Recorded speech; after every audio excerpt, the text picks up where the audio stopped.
Ang programang ito ay rated SPG, striktong patnubay at gabay ng magulang ang kailangan. Maaaring may masiselang tema, lengguwahe, karahasan, sexual, horror o droga na hindi angkop sa mga bata. Abugbog-burn na nga ang inabot nitong si Jenny sa kamay nila Mimi at Sherlyn. Nagpupumilit pa rin kasi itong si Jenny na wala na daw magagawa sina Sherlyn dahil baka naitulak na nga nitong si Divina sa bangin o nailigpit na niya si Princess. Galit na galit si Sherlyn habang binabantaan si Jenny nang wawakasan niya rin daw ang buhay nito. Patuloy na nagmatigas si Jenny, ngunit pagdating ng mga kapulisan, napilitan na rin siyang umamin kung saan ba talaga ang lokasyon nila Divina ngayon. Kaya naman si Sherlyn at Mimi hindi na nga nagpatumpik-tumpik pa. Bawat segundo ay mahalaga sa kanya dahil nakasalalay dito ang buhay ng tunay niyang anak, walang iba kundi si Princess. Samantala si Xavier ay nanganganib din ang buhay matapos siyang gamiting hostage nitong si Arnold para nang sa gayon ay lumapit sa kanila itong sina Leilani at Julio. Si Xavier kasi ang naisip ni Divina na paraan para matunton nila ang magbiyanan. Sina Leilani at Julio ang susi para itong sila Divina ay tuluyan na ngang mabilanggo habang buhay kaya't lahat ng kasamaan ay kayang gawin nila Arnold.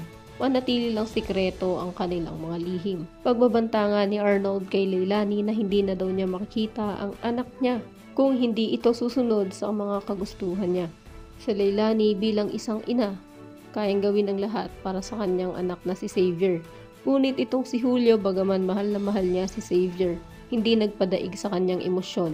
Tumawag pa rin siya sa mga pulis bagaman sinabi ni Arnold na huwag silang magsusumbong kahit na kanino.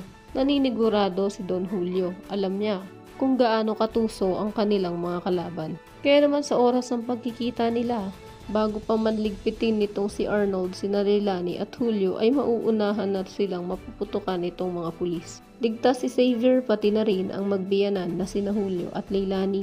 Sa kabilang banda naman itong si Divina ay lalong na bad trip kay Princess dahil nga itong si Raymond ay sinabi na hindi niya na kayang ipagpatuloy pa ang relasyon nilang dalawa.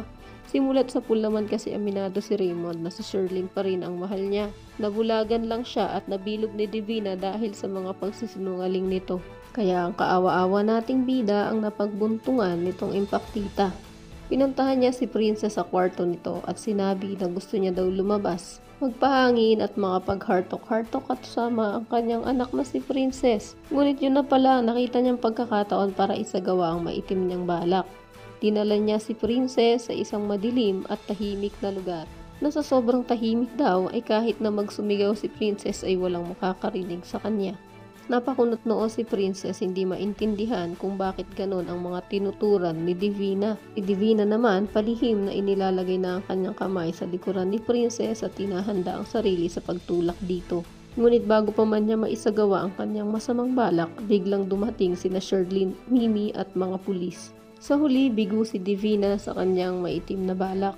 Hindi niya naitulak si Princess sa bangin at siya ngayon ay nahaharap sa patong-patong na kaso. Samantala si Liberty naman hindi makakaligtas sa mga pangunguntsaba niya kay Divina. Pati na rin sa galit ni Sherlyn dahil alam niya na pala ang katotohanan na hindi naman talaga sila tunay na mag-ina pero patuloy niyang itinago. At siya pa ang nag-udyo kay Raymond na tuluyang makipaghiwalay kay Sherlyn para makasama ang impaktita niyang ina. Kaya naman kung isa ka din sa mga nagnanais na pati itong si Libby ay pagbayarin sa kanyang mga kasalanan na i-click lang ang like at subscribe button, maaari ka rin mag-iwan ng komento sa ibaba para sa iyong mga saloobin at suggestion. Maraming salamat sa iyong panonood.